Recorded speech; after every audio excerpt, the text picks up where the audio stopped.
Hello दोस्तों, आज की नई कहानी में आप लोगों का फिर से स्वागत है। तो कहानी बहुत ही ज़्यादा दर्द भरी है। एक ऐसे रिश्ते की कहानी जो बहुत पवित्र होता है, लेकिन आज के ज़माने में इंसान इतना गिर चुका है कि वह अपने ऐसे पवित्र रिश्ते को भी तबाह करके रख देता है। आशा है इस कहानी से आपको सीख मिलेगी और अपनी ज़िंदगी में इस तरह की गलतियाँ नहीं करेंगे और नाजुक रिश्तों को कैसे निभाया जाता है वह सीख पाएंगे। तो आशा है आपको मेरी ये कहानी पसंद आएगी।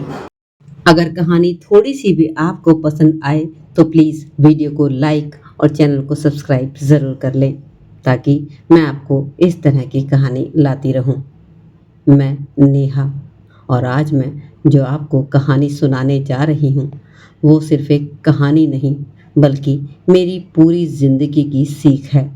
मेरी ज़िंदगी की वह दर्द भरी कहानी जो मुझे आज भी याद आती है तो मैं टूट कर बिखर जाती हूँ। जैसा मेरे साथ हुआ किसी के साथ ना हो। मैं मुश्किल से 2 साल की थी जब मेरे पापा की मौत हो गई और मेरी माँ मुझे लेकर मायके आ गई, क्योंकि मेरे दादा दादी भी जिंदा नहीं थे और उधर मेरे नाना नानी तो थे ही नहीं। तो मेरी माँ के छोटे भाई मेरे मामा मनीष मामा ने ही मेरी परवरिश की जिम्मेदारी उठाई। उन्होंने बचपन में मुझे अपने बच्चों की तरह पाला। मुझे उनसे बहुत लगाव हो गया था। उन्होंने मुझे कभी भी मेरे पापा की कमी महसूस नहीं होने दी। शुरू में सब कुछ ठीक था। मामा मेरी बहुत परवाह करते थे। मेरी हर इच्छा पूरी करते थे। मामा मुझे स्कूल ले जाते, खिलाते, कहानियाँ सुनाते। मैं उन्हें पापा जैसा ही मानती थी। मगर जैसे जैसे मेरी उम्र 12 से 13 साल हुई, उनके व्यवहार में अजीब सा बदलाव आने लगा। उनकी नज़रें मुझे अजीब लगने लगी थी। वह मुझे सर से पाँव तक कुछ अजीब ही निगाहों से देखते थे। एक रात मैं कमरे में पढ़ाई कर रही थी। मम्मी किसी शादी में गई थी और मामा मेरे पास आकर बैठ गए। न जाने क्यों मुझे थोड़ी सी घबराहट हुई, लेकिन फिर मैं नॉर्मल हो गई। तो मुझसे कुछ बातें करने लगे, स्कूल के बारे में पूछने लगे, एग्ज़ाम के बारे में पूछने लगे। तब तक सब कुछ नॉर्मल था और फिर तभी अचानक से पहले उन्होंने मेरे बालों में हाथ फेरा, फिर धीरे धीरे उनकी उंगलियां मेरी पीठ पर घूमने लगी। ऐसा नहीं था कि आज पहली बार मुझे इस तरह से हाथ लगाया था। वह बचपन से आज तक मुझे इस तरह पीठ पर हाथ लगाते आए थे। मेरी पीठ को थपथपाते थे। जब भी मैं कोई काम करती थी तो शाबाशी देते थे, लेकिन आज उनकी छूने में कुछ और ही बात थी। मैं घबरा गई, पर कुछ समझ नहीं आया। वो बोले, डर मत, मैं तेरा ही तो हूँ। मैंने कहा, क्या मतलब मामा जी? वह तो आप मेरे हैं, आप मेरे पापा जैसे हैं। मैं आपको बहुत मानती हूँ, कहने लगे प्रिया, तुम बहुत प्यारी हो। मुझे फिर थोड़ी सी घबराहट हुई, लेकिन तभी उठकर मामा अपने कमरे में वापस चले गए। उस रात मैं नींद में भी कांपती रही। अगले दिन मैंने माँ से कुछ बताने की कोशिश की, मगर उन्होंने झिझक दिया। मामा हैं, उनका दिल साफ है तो कुछ ज़्यादा ही सोचती है। उन्होंने मेरी बात पर विश्वास नहीं किया।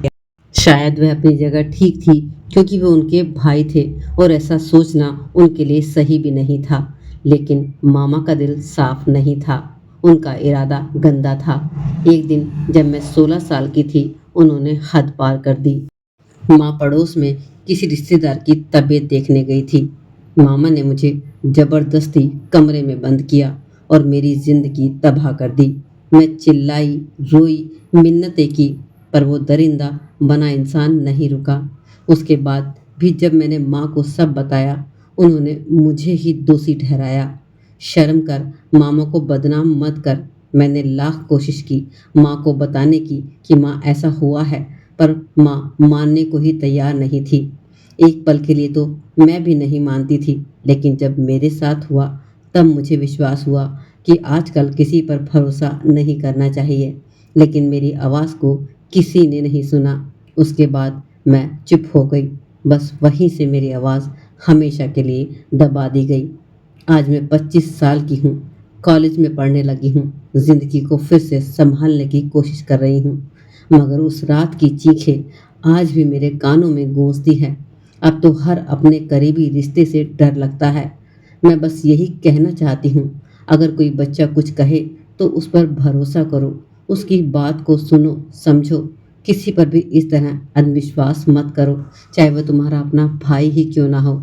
आज का ज़माना बहुत खराब है, किसी पर आंख मूंद कर विश्वास करना बहुत मुश्किल है। लड़कियों से भी कहना चाहूँगी कि जिनके साथ ऐसा होता है वह आवाज़ उठाएं और अपनी बात को ज़ोर देकर रखें। और मैं उन माँ बाप से भी कहना चाहूँगी कि अपने बच्चों की बात सुने, उस पर विश्वास करें, वरना एक ज़िंदगी की आवाज़ हमेशा के लिए दबा दी जाती है। शुक्रिया दोस्तों। अगर मेरी कहानी ने आपके दिल को छुआ है तो इसे आगे ज़रूर शेयर कीजिए। शायद किसी और की आवाज़ आज नहीं तो कल बचा ली जाए।